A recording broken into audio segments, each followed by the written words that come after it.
Hello, everyone, and welcome to Escaping Nightmares. I'm Jess. I'm Bree, and this is Christina. Today we're talking about death with a hospice nurse.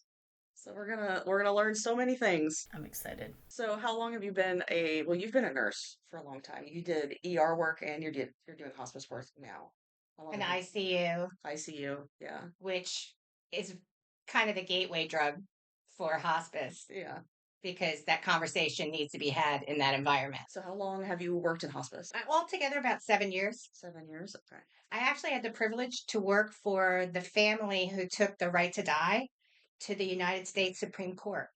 Oh, Oh, wow. wow. Me and Jess were just talking about that too. It was amazing because that was in the 70s, and I worked for that family around 2015.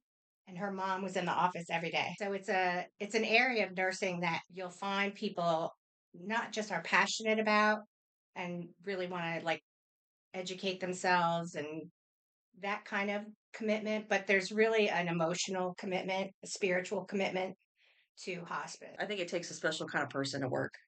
People think that. I don't necessarily No, think that. I think so. I look at it as like just like labor and delivery nurses. Hmm.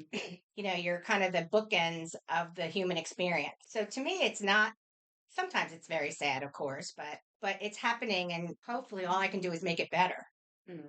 I can't prevent it. Yeah, that's very true. No, that's true. That's actually what, in a sense, I think about it too. Is that the people that are with the hospice nurses and stuff, that at least they make the individuals just feels at home and happy, which I think that's the most important. Is that the individual on it is actually just feeling at peace with themselves versus just being scared. And most people that we care for, their dearest wish is to die at home with people that they love. And so anything we can do to facilitate that, that's usually people's dying wish. Yeah, that was my mom's. My mom wanted to die at home, so My I husband, understand that. too. Yeah, so I understand that. I think that's a very honorable job to have and to help people Well, with. thank you. Yeah. And I think because our culture, particularly, is not comfortable with death, we act like it didn't have to happen. Yeah, we act like it's not a Like part of life. it's an accident, it's a terrible tragedy. I mean, it's a tragedy for those left behind. It is. Yeah, But it is, I always just use that analogy. It's as natural as being born. very true. And so when people, maybe in their families or their friends, have differing levels of acceptance, the patient often is very comforted by the fact that they know that we understand what's going on and they can talk to us candidly. Whereas if they discuss it with their daughter or something, the daughter bursts into tears, flips out, and leaves the room. It's important to have a sounding board for all stages of life. Talking about death is definitely taboo in our culture, and It is. it really shouldn't be like that because that's everyone's going to experience that at some point. So we should be more open and honest about, the dying process. And, not everybody gets to have a dying process. True. It's kind of a privilege to be able to reflect on your life, express your love for whomever you want to, rather than being hit by a bus. That's very true. That's very, very true. Same with getting old. Getting old's like an honor. So, some people die so young they don't even get to experience Well, it's life. so Like, true because you have so many challenges, but then your coping skills increase. And it's like, I could never deal with this shit when I was 21. Well, that's like the one thing I think about too. At least with like dying, it's not so much the process of dying and passing away, but at least for me, it's being missed. And I know it's a weird concept, but to me, I'm like, the only thing that scares me about death is how much I'm gonna miss everyone. And you have people being like, you won't know that you're missing them. And I was like, I don't know. That's the only thing I'm so scared about. Is just missing everyone. I have no way to comment on that with authority, but I kind of don't think that's a thing. I think either they can communicate or receive what we're doing, or they just don't know. But I can't. It's a very sad thought to think, yeah, being in the great beyond forever and being alone. missing people. I mean, I'm hoping I'll see the people that went before me. Yeah. You had a very specific story you wanted to talk about one of your patients seeing their family. Yeah, and this just happened last week. But it happens often. And it's kind of the conversation I wanted to have about we're, so grounded. Our feet are on earth. But many of the people that I see, they're truly between two worlds, whether they're religious people or not religious people, whether you want to call it heaven, the other side, but they're truly between two worlds. And so you can see people who take their time to pass, hours to days. You'll see them often, about a third of them, chatting away with their departed loved ones. It's very comforting for them. And if the family can deal, like this family I was with last weekend, they just joined the party and were engaging and, are you happy to see mama? It was really beautiful. Yeah, that's cool. And so it can be spooky because they're seeing and feeling people that we really can't feel. Try as hard as I do, I can't see them. I wish I could, but it's a beautiful thing. And it's something that I think if we remain open, there was a question about, do you think one's attitude toward death affects their path, how peaceful their path is? And I do. I Unfortunately, not everybody is peaceful lying in a bed of flowers. Some people are just not ready. And you meet people like this in everyday life. They just don't have a high level of acceptance. That serenity prayer. It's a good thought. It's really a good thing to embrace the fact that you cannot control everything. And control freaks often are pretty agitated. Oh. Oh. But then again, control freaks, sometimes we have to let families know, hey, this is grandma's party. She's driving the bus. And if she don't want to eat, get out of her face, because this is a process you can control to a great degree. So it was an easy passing for her because her family was kind of along for the ride. Whereas some families, do you think some families resist that and tell their loved one, they're not here, you're not talking to them? I can't tell you how many families are like, don't talk about it in front of grandma. I'm like, it's grandma's party. It's grandma's body. She knows what's going on. It's you who need to come along. Yeah, I know I'd be asking my loved one, hey, can you tell grandma I said hey? Or can you tell grandpa What's I she said wearing? Yeah. What's she been doing? What's she up to? I know, right? My grandma had passed. I had a dream that I had asked my aunt if I could borrowing her car just to go hang out with friends. And in my dream, my grandma's sitting right next to my aunt and she's giving me this look like, why aren't you talking to me? Since I know she wasn't supposed to be there, I'm talking to my aunt and ignoring her. And then all of a sudden I get in the car and she's like sitting in the passenger seat. And she's like, so why are you asking other people to drive my car? This is my car. And I was like, Grandma, you're not here. I was like, I asked Aunt, I was like, I'm not having this conversation. I was like, you're not really here. And she was like, these are still my stuff and my things, and you're still going to be asking me if you use them. Like, and I was just like sitting there like, oh my gosh, I'm having an argument with my grandma. I'm like, Grandma, no. And then I woke up and I just remember thinking, I was like, oh my gosh, that's my grandma for you. She didn't like other people like ignoring her. Even in the afterlife, she's like, no, no, no. She didn't like to share stuff either. And then I was at work and I'm like closing up, and all of a sudden I felt like somebody was behind me. And I turned around, I saw my grandpa standing there. And I was like, Grandpa? Oh my gosh, it must be really late at night. The next morning, I was like, okay, I'm going to call my grandpa. And my sister called me and basically informed me that my grandpa had passed away last night in his sleep around the same time that I saw him. Oh, wow. And I was like, what time? She was like, I don't know. They're saying around 9. That's the time that I saw him standing right behind me, and he was just looking at me. He came to visit. Mm-hmm. Have you ever heard of that? I have, and I actually had a similar experience. Oh, really? I had a first marriage that ended not well, and I only wished I could have kept the father-in-law. Loved the father-in-law. Didn't like the husband. With my second husband, we had moved 800 miles away. And I went to a supermarket. And my father in law, whenever we would go out, like to a store or something back in New Jersey, he was like, I'll sit outside and watch the people.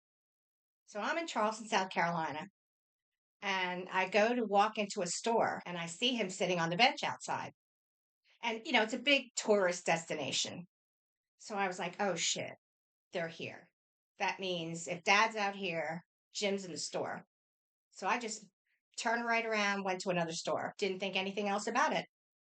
And I did find out very shortly after that was when he died.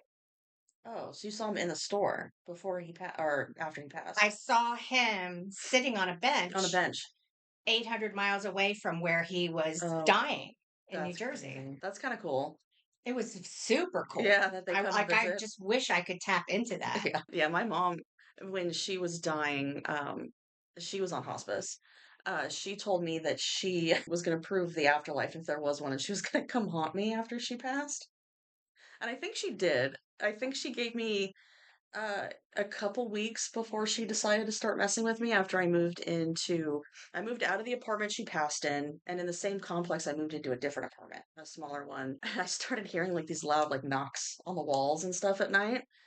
And it was pretty common. We kind of just ignored it. We started calling the ghost Francis, even though I had like an inkling that it might be my mom. And then one night, it was probably like, I don't know, 2 or 3 in the morning. Outside my door, I hear someone saying my name, and I think it's my roommate. And in my mind, I'm like, oh my gosh, he's hurt. I don't know, something happened. I need to get up. So I get up and I like rip the door open, and it's totally dark, nobody out there. I'm like expecting to see my roommate, don't see nothing. Everything's empty.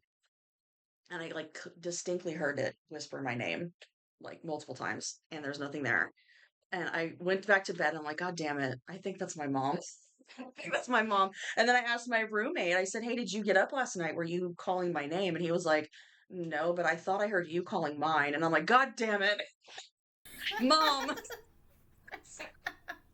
I told my mom, I said the knocking is fine, but the calling out our names is not okay. Because my mom really liked my roommate. She was like buddies with him too.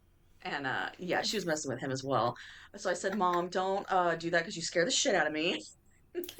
Saying our name in the middle of the night is inappropriate. So we still got knocking, but that was it. Just the knocking after that. Jess is haunted by a lot of stuff. To this day, I still can't explain it. And I told my mom is still alive, but I still told my mom, like, Mom, if this happens again, please do not have me in your deep thoughts. I had a dream, and my mom was basically trying to get my attention, and I kept telling her, I'm busy, I'm busy. So then she went to my 2 sisters, and they had a similar dream. At the time, I didn't know. And they were telling them the same thing. My little sister, Danelle, and my older sister, Tessa, like, I need to talk to Jessica.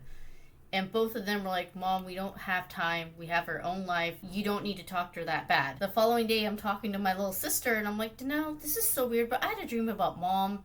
And she just, like, was harassing me. She, like, wants to tell me something, and I'm, like, too busy to... And she was like, wait, when? That's so crazy. I had a similar one. So I call up my older sister. I'm like, Tessa, did you have a dream about Mom about last night or something? She was like, actually, I did. And it's weird because I never dream of her. And I'm like, oh my gosh. I was like, okay. My mom was in the middle of the woods. So I'm like calling her and calling her. Finally, I get a hold of her, and she informed me. She was like, oh, I had slipped and hit my head, and I was laying by my front door. And she's like, I didn't know if I was going to make it. She was like, I was just really thinking I wanted to at least talk to you before I passed. And she was like, yeah, I was just laying there, and I had all this stuff I wanted to say to you, but she was like, I was like kind of going in and out of consciousness. She's like, eventually her boyfriend came home, and she ended up being took her to the hospital, and she was fine. But yeah, she had fallen down, and where she'd fallen, it was like a loose board in their porch, and she had kind of hit that and then hit her head back on a rock. I don't know what it is, but I think it's just because I'm so open to the possibility of that and energy. Like a head injury or a real severe disturbance in your metabolism, your electrolytes and stuff. I think that's the closest living people have to what dying people experience. We think of it as delirium, but it's really like maybe it's clarity. Yeah. I know I've seen some people who claim that after they died, they kind of remember, like they came back, but they Hmm. remember dying and being like, I can't believe I thought I was so and so. Like I'm this big being and I have all this knowledge. And then they come back and they're like, oh, damn it, I'm a human again. Yep. I'm like, that's so cool. You know all the answers to the universe. And then you're like, damn it, I'm a little Yeah, my human again. grandmother was resuscitated. She didn't want to be, but she wanted to have surgery, so they ain't gonna let you be DNR and surgery. Yeah. But she remembers vividly that she died, they resuscitated her, and she was pissed. Yeah. I think that's like a common thing with people. They're like, God darn it. Why'd you bring me Well, back? It was so nice. I've heard so many stories like that, and a lot of people, like younger people, are happy they came back, Yeah. especially if they have kids and stuff. Yeah. But a lot of people are not happy to be back because there's so much pain in life, and to just all of a sudden be free of that must be great. I'm looking forward to Yeah. it. Especially now. So I wanted to address, if it's okay, a question was asked, can people who are hospice patients utilize physician assisted suicide? And in California, the answer is yes. It is facilitated not by the hospice. They have another provider locally here, and I don't know if it's all through the state. It's Kaiser Medical Organization, and they have a program. It involves several interviews. They clear you. The one thing about hospice that I think a lot of people don't understand, and this kind of addresses another question that somebody asked, is that we don't tell anybody what to do. We don't have really rules. You can't be a hospice patient for kidney disease and keep doing dialysis. Medicare won't let it, and that's our bread and butter. They won't pay both. But if you're a heart failure patient and you need dialysis, go for it if you want to.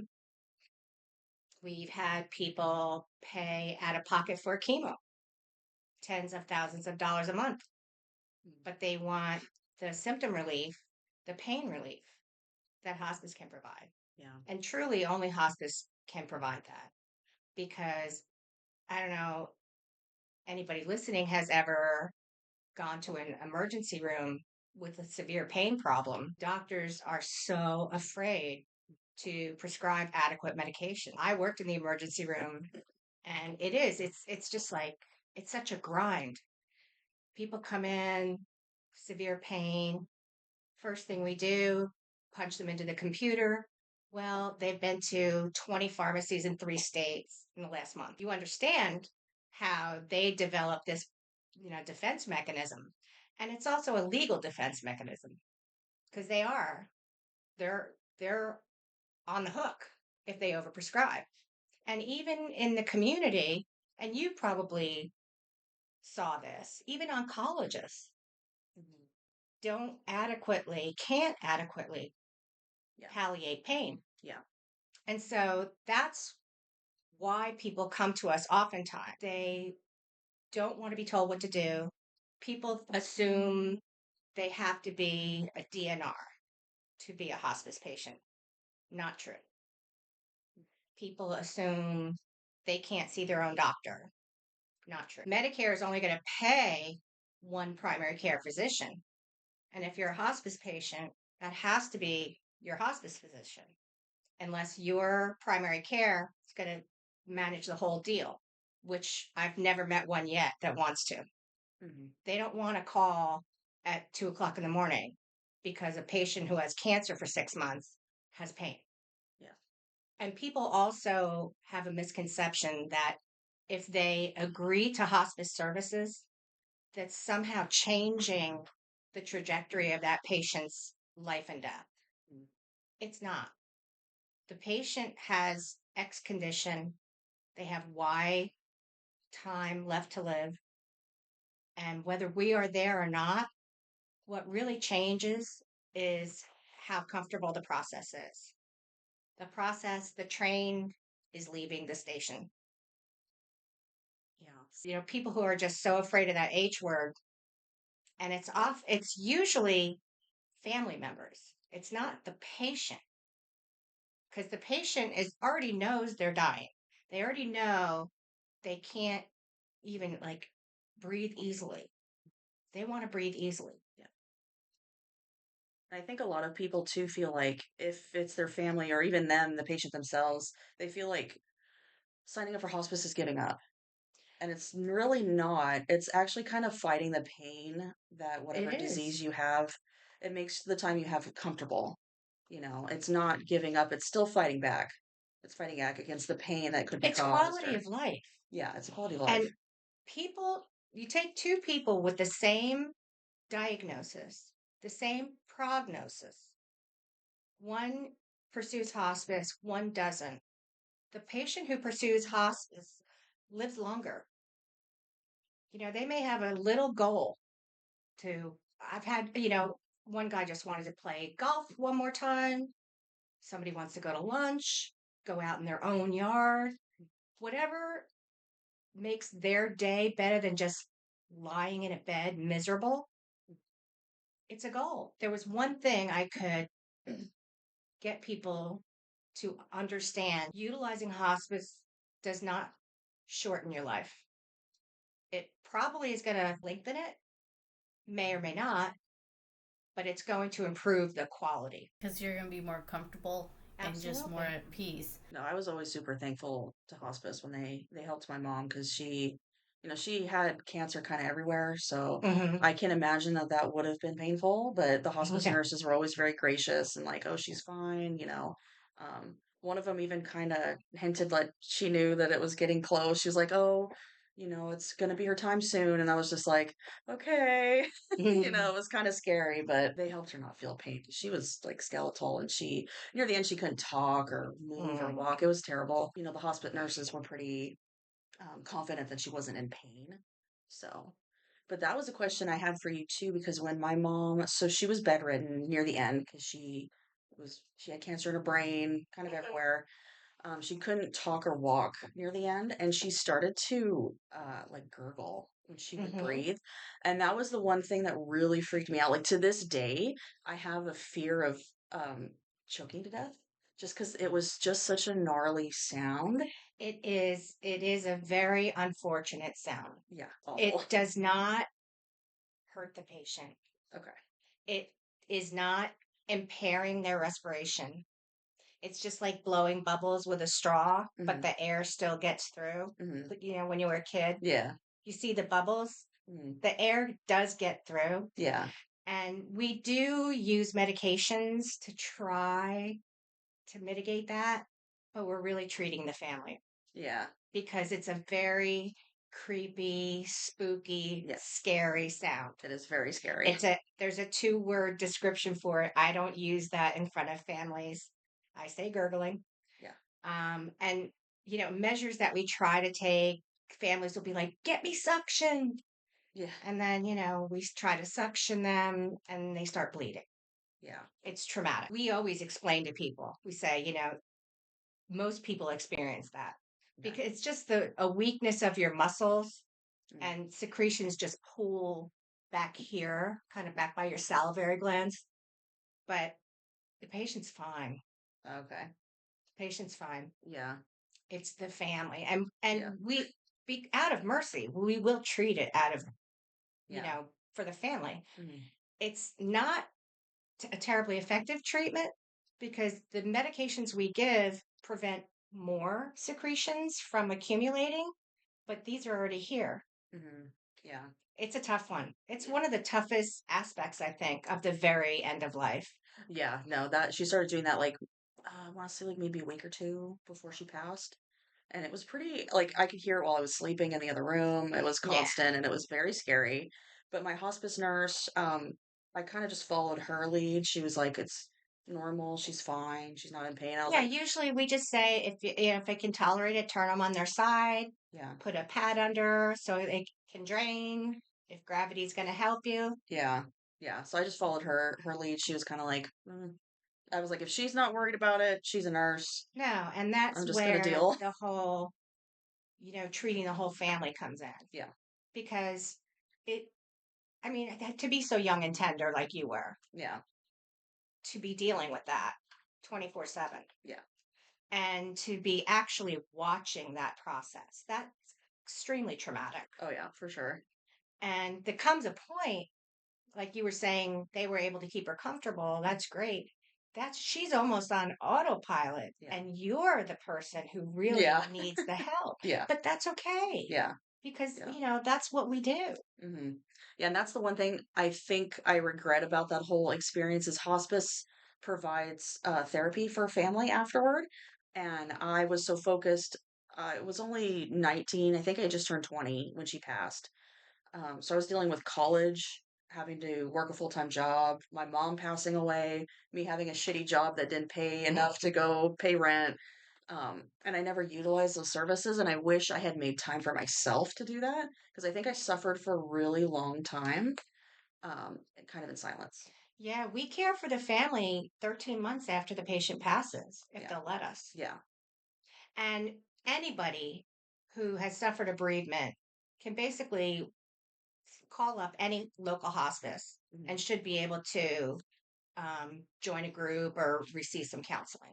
Yeah. That's It's a my service they provide. yeah. That's my one uneducated piece of advice for people who are dealing with it is utilize the therapy because even if you don't need it, at least just go get it because it. I think that's actually a really good thing to know because my grandma, because she had ovarian cancer and it came really rapidly. She was on hospice, and like I said, it had gotten too hard for the nurse or for us as the family to take care of her because she had ovarian cancer. But then she also, with that, she had to eventually go, so she had to have a bag, and then went to the hospital. She went there twice, and the second time she got admitted to the hospital, she was there for only like 2 days before she had passed away. But I think if she was on hospice, that would have been a really good thing to, because so many people in my family, like since my grandma was like the glue of the family, it completely just like shattered everything. That's so common for a grandparent to die in the family, just fucking fall A apart. lot of people don't know that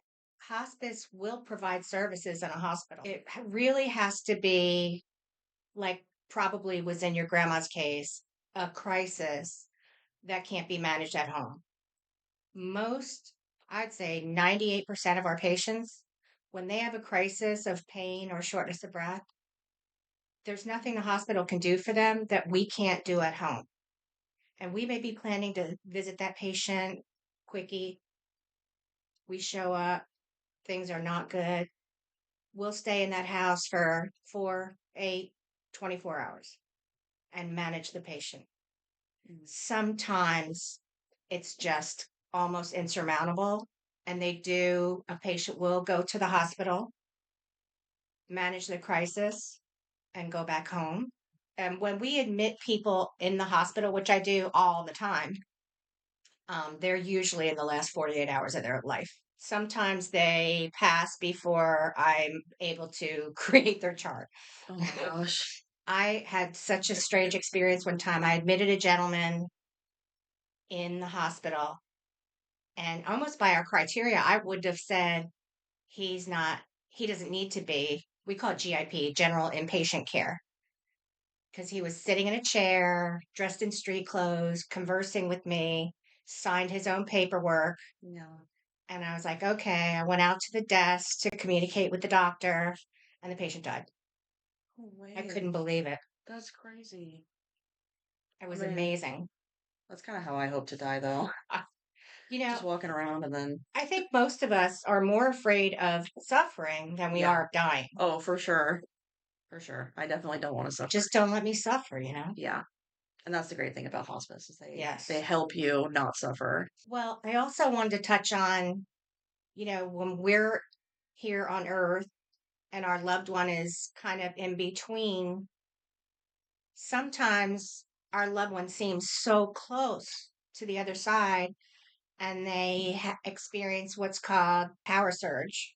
Mm. And someone who's been in bed for a week or two might get up, walk around, use the toilet. Yeah. My grandma was a hospice patient. She got up out of her bed, made a tuna sandwich, ate it, got back in the bed, and died the next day. I've heard about that. It's not uncommon. Yeah, that's such a bizarre thing And to to happen. me, just like they're visiting the other side and we can't go there, Yes. I feel like sometimes they're just like, "Oh, I'm gonna take one more lap around. Yeah, they're doing like an interview. Say adios to my, my chair and my doggy." I like to tell families that, like when you're going to move and you really like your new place, dying people start to zone out. I just tell them, they're just like decorating their new apartment. Yeah. They're visiting their new place. They're going to pop back in. Yeah, that's a good way to look at it. They're decorating their new Yeah. area. They're getting their afterlife ready for how they want it. Yeah. Yeah. And these are the conversations that we need to have. Yeah. No, that's because we want to let people know that it's not abnormal, it's not horrible, it's nothing you can prevent. Families think, if they can love them out of it, if they can spend them out of it, they can't.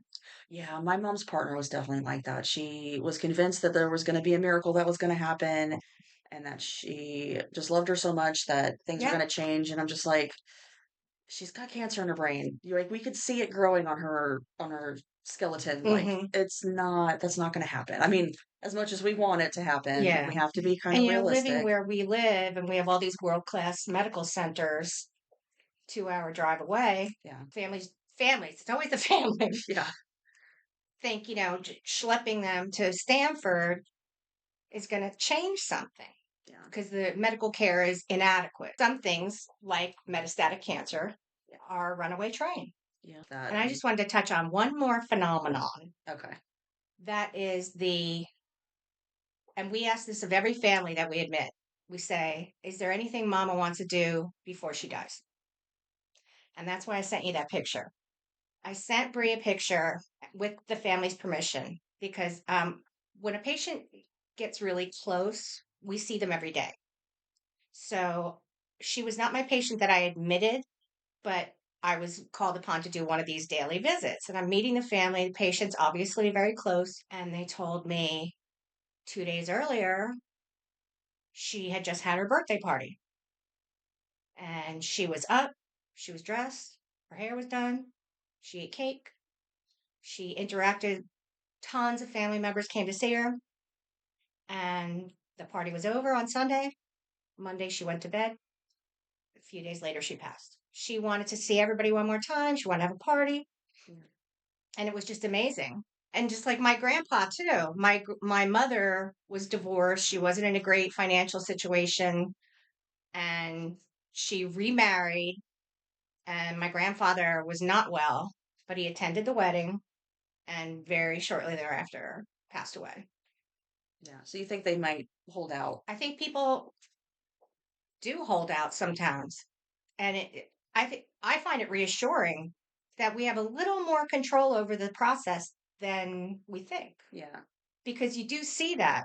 I know in the picture you sent me of that patient, you would never even think that she just looks normal. Like, She's just, and that's what it was a great conversation with her family because they were so happy with it. They all got to see her. Yeah. She was partying down. Mm-hmm. And then she went to sleep. That was an awesome course. And yeah, she was just like smiling away in that picture. Hair did, lipstick on. Yeah, it looked like she was ready to go party, She had a great time. Yeah, that's good. That's a cool end of life story too. Yeah. That's my grandma did that. My grandma did the exact same thing. She passed away on the 12th of January, and I remember visiting her in the hospital. She was like, she's asking basically what day it was, and I was like, today's the 10th, and that's my dad's birthday. And she was like, in a moment, it seemed like she wasn't even sick at all. She was so upset. She's like, what do you mean? She's like, I knew it was his birthday. I wasn't just quite sure of the day it is because there's no calendars in here. She's like, I need to get out of here and make him a cake. And I didn't get him a birthday card. I didn't get him anything because she's like, I'm stuck in this stupid bed. And she was like so mad. My dad came in. She was like telling my dad, she's like, happy birthday. She's like, I'm sorry I'm stuck in this bed. She was like, and I didn't get you a cake or a card. And my dad's like, Mom, like, it's fine. And she's like, no, it's not fine. Like, I wanted to get this stuff for you, and I'm stuck here, and I can't get it for you. 2 days after that, she had passed, but that was kind of like what I always wondered, too, because her daughter would have been born on New Year's Day, And then her husband, my grandpa, was his birthday was the 5th, and my dad's was the 10th. So I was always wondering if she really wanted to hold on for all three of them. Sounds like she might have. I believe She it. really wanted to make him a cake. I'm That's pretty so sure it was sweet. just it wasn't even like a cake from scratch. I'm pretty sure it was like we always got a cake from like Safeway, but Yeah. still. That's still sweet. I had one random question for you. We already talked about this because I had texted. So I texted her because she's my neighbor. So I get to bother her all the time. But I came across a lady on TikTok who was claiming that she Hmm. was a hospice patient. She was asking for money, and it just seemed a little fishy, I guess. I couldn't really put my finger on it. You don't want to like accuse somebody of lying about being on hospice. You don't want to be that person. It did seem a little scammy, so I was gonna ask if you know if there's any signs that people can look for to see. That way, I don't want people to use hospice as a way to scam people. And I think that this is what this person was doing. Well, we are obligated to, after two 90-day evaluations, we have to evaluate that patient every 60 days. And this sounds really morbid, but we have to be able to document that that patient is on the path. Mm. It doesn't necessarily have to be within a certain amount of time because nobody has the appointment book.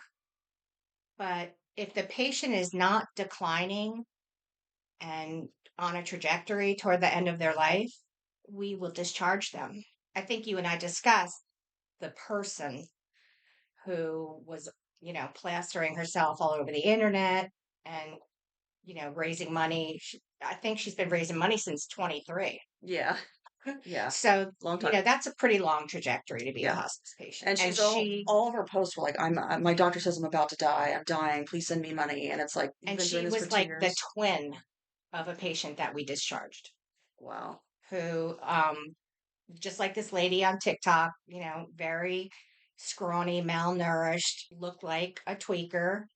We discovered our patient was so thin because she was smoking meth and she wasn't on a path. All she had to do was put down the pipe. Mm. So it does happen, not as often as would make my life difficult. It does happen though. Yeah, It's just like in every aspect of life. yeah. It's not just like a free for all. And people who are afraid of us think if I sign this paper, hospice is going to back a dump truck full of morphine up to my door Just kill and me. kill mommy. Yeah. No, No, no. no. And some people are very, very sensitive to drugs and the doses that we give them, like I would be mad if they gave me that for a toothache. Yeah. But it's individualized and we do get people who abuse. Mhm. Not to say that a genuine high tolerance drug addict isn't necessarily eligible for hospice services. Having a tolerance is not the problem.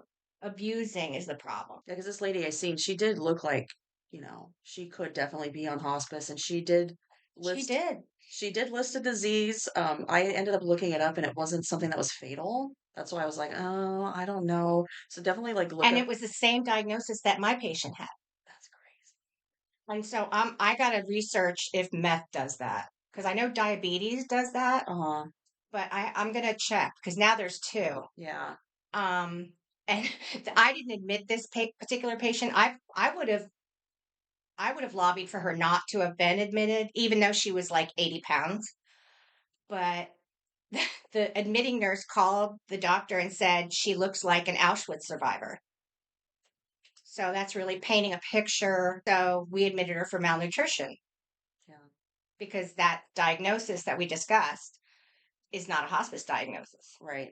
That's It's not not a terminal condition. right. It can be treated. I hope I don't see more people popping up like that because I hope not either, yeah. because we certainly don't want us hospice to get in a position where we have to be more like the physicians in the community Yeah. and put more handcuffs. We don't want. I mean, No. I've been in homes where I ended up doing one of those 4, 6, 8 hour crisis visits, and it was usually the person's last day on the earth. But I was like flabbergasted by the amount of drugs I gave a patient. And it's like, give them a dose, get on the phone, report their vital signs, report their pain, give them another dose. I mean, we had to get a delivery from the pharmacy in the middle of that visit. Oh my gosh. And but it's because when people are that sick, their metabolism is all out of whack. And what would kill me isn't even helping them. You Yeah. know, we can get there, but it's amazing what the needs of a genuine patient are. And I would hope that that type of abuse doesn't increase Yeah. to make us be more cautious. Yeah. Especially with social media, and people are sympathetic to people on hospice. So I could see Right. that being an easy way to scam people, but definitely look at how long they've been asking for money, what their diagnosis is. Do they look like they might be taking drugs, But again, you also don't ever want to assume. But if they've been asking for money for years, saying that they've been dying for years, that's probably Yeah. not real. No, yeah, 2 years of GoFundMe is does not mesh with a hospice profile. Yeah, and like every other week, it's like, oh, my doctor says I'm dying. Like, then you'd be, Yeah, if you your are. doctor says you're Don't lie. dying, you'd be dead. So, And I mean, I have had patients who have had to get help for a funeral, and that's different. yeah. That's not like milking the system for 2 years. No, of course. Jess had mentioned the go to the light stories. I've heard many stories like that, not in the context of my job. Yeah, you don't get survivors They usually. my people don't come back. Yeah, they can't They tell the definitely story. have checked out. They have left the key card. Yeah. This is a story that, oh my gosh, yeah. So I'm really surprised that I survived. My first one was I was 2 years old and I was with my dad, my mom, and my older sister at the beach. All I remember, and I don't know why, because it must have just scared me, is being in the water and seeing me sinking and just kind of everything going kind of black and I'm just sinking. From what my dad told me was when we were at the beach where the river meets the ocean, I had fallen in the water when he didn't know I was fallen in. And he said when I turned around that my eyes and mouth were open and I was like in the water and I was just kind of doing somersaults. And so he's like, I pulled you out. He's like, you coughed up the water and you were fine. He was like, a few moments later, you're playing back on the sand. A typical dad, right? I always thought it was weird. Just like I remember the things going dark. I hate to say this, my dad probably was not the best parent watching his children because the other one, I was like, again, I was maybe, this time I was probably like 3 or so. Deck was a wraparound deck, so it's about 8 feet above the ground.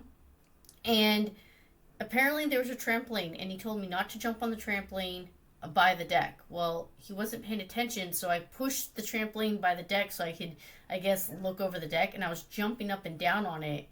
And when he turned around, all of a sudden he just saw me go up and over the deck. And he's like, I basically I touched your foot. And he's like, I heard nothing. And then I just heard splat. And then I just heard all of a sudden he's like, I just heard you laughing. And with that one, I told my dad, I'm like, I remember being on the ground. Like, I don't remember anything except all of a sudden just being on the ground and my dad freaking out. The very last one that I did myself, not my proudest moment, but I did it myself, was my cousin Jamie and I heard about this thing going around called space monkey, when you basically hyperventilate and then you push against the other one's chest and you're supposed to kind of get this like really cool, calm feeling. Well, she did that with me. I just remember when she started pushing my chest, I just remember all of a sudden everything going white. And there was someone at the end of this, it looked like a tunnel. And I wanted to go to them. And I was just like sitting there. And it's just this like complete whiteness with this like dark figure in the very corner.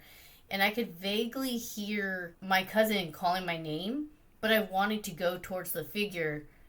And then the next thing I know, it's like she pulled me back. And she was like, oh my gosh, are you okay? Are you okay? And I'm like, yeah, what happened? She was like, you weren't moving. She's like, I took my hands off your chest and you fell down and you weren't responding. And she was like, and then sure enough, not thinking how stupid this was, I did the same thing to her.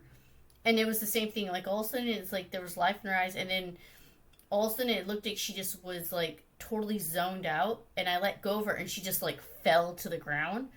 Oh my God. And I was like, Jamie, and she comes back. She's like, oh, what happened? I'm like, it's like you weren't there. And she saw this. She had almost the same kind of experience that I had. The pushing on the chest. Yeah. That's dangerous. So your heart might have stopped. And maybe she was like, hey, and maybe she restarted it Yeah, again. maybe. That's crazy. Especially if you saw the Yeah, light the and somebody. punching in the chest is a life stopping measure. Or start. I'm 5 feet tall, and that's like my self protection, self defense strategy.